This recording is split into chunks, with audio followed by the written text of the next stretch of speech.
Friday, we will have a champion. Mm. Very important inbound nito. Pogoy is the one that's going to do the Nangangalabit. para sa TNT. He never hasn't gotten up yet, so you probably do a lot of trapping. You might get a big guy covering Pogoy there. Huh? Or whoever gets the pass from Pogoy, they will allow.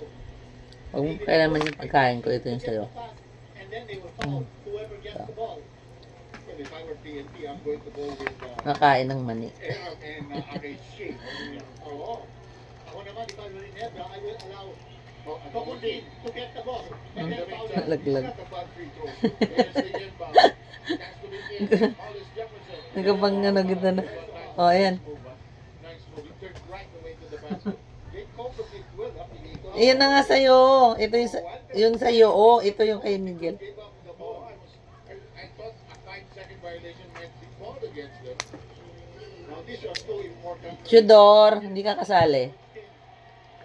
RJ takes the free throw and he missed. Mm. Pero wala nang timeout. Mm. Para na Hebra. Kain ng mani. Mm. So if he makes this free throw, they will have to inbound the length of the floor and he will foul them. Yeah. Because you need to have a timeout for you to have the option to advance. Ito na.